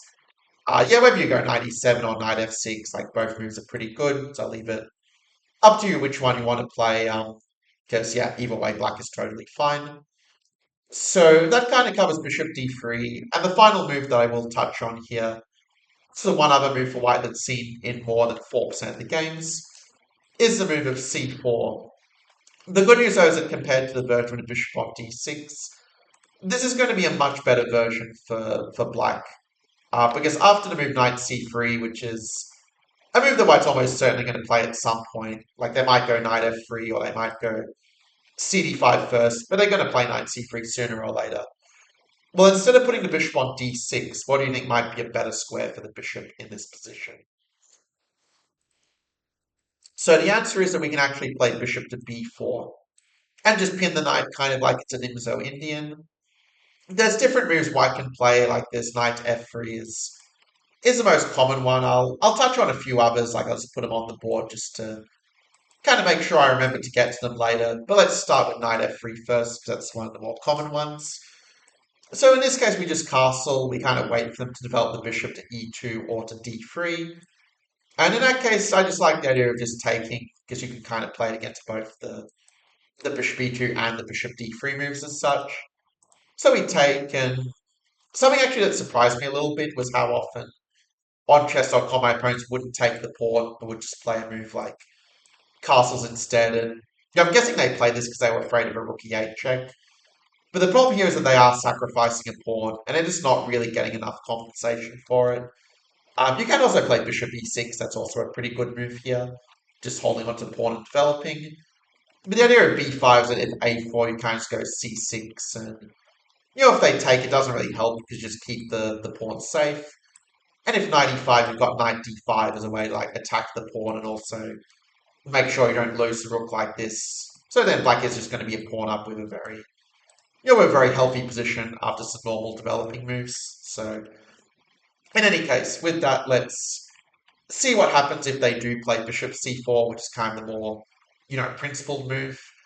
I would actually encourage you not to rush with the move rook e8, because when you play rook e8, you do have to be a little bit careful of moves like queen b3 and bishop takes f7. Like for example, you go knight g4, you actually run into a lot of hot water after takes of queen b3, where now it's actually white who's coming under the big attack against their king. So in order to avoid that, I would just not play rook e8 check. I would just play a move of bishop to g4 instead, which is a lot more reliable.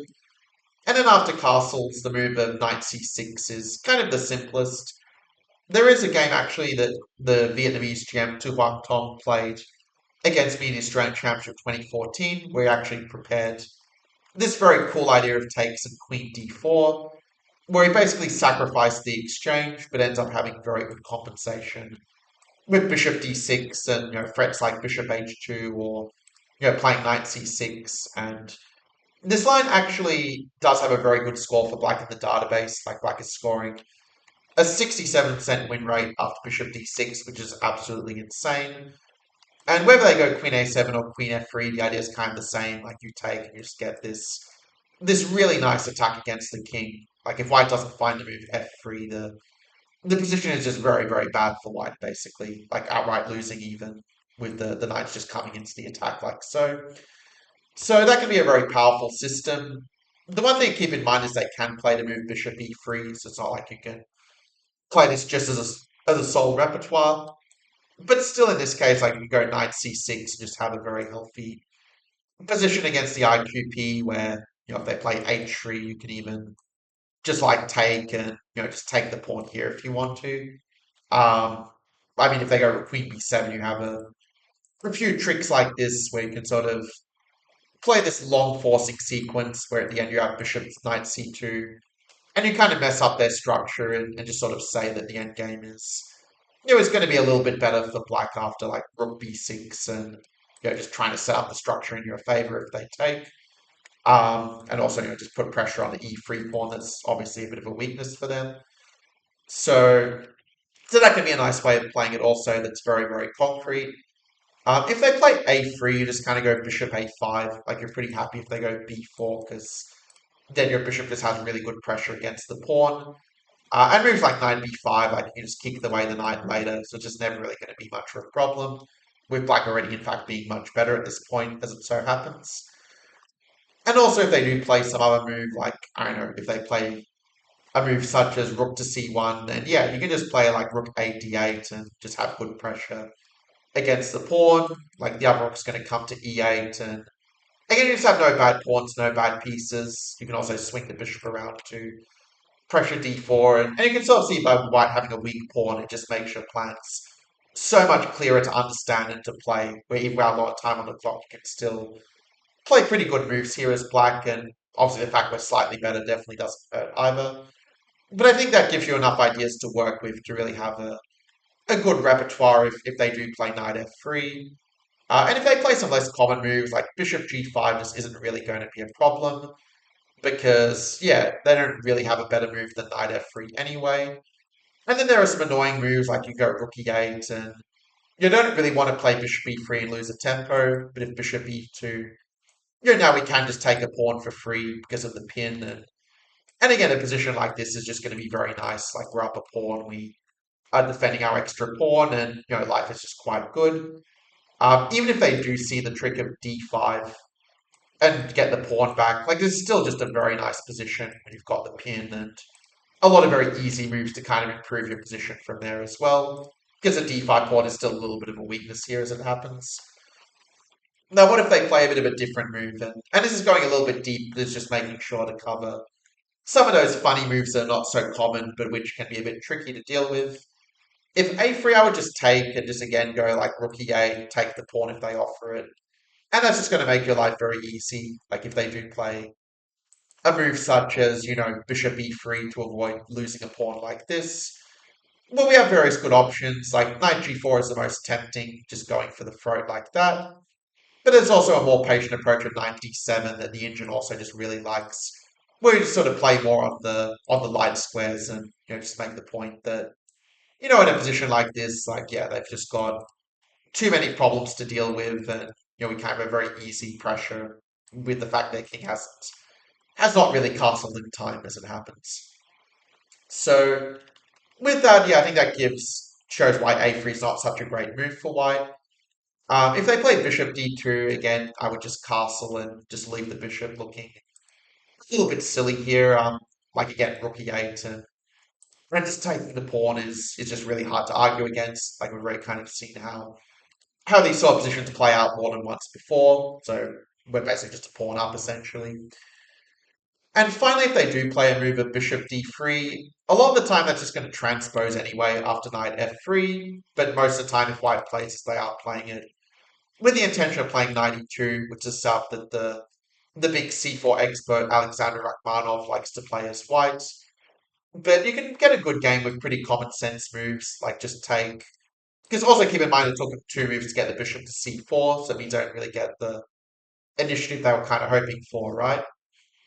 And I think a very common sense approach, which by the way has a 55% win rate in the database on chess.com, is just to play knight bd7 and go knight to b6, and we're just having that very strong grip over the d5 square.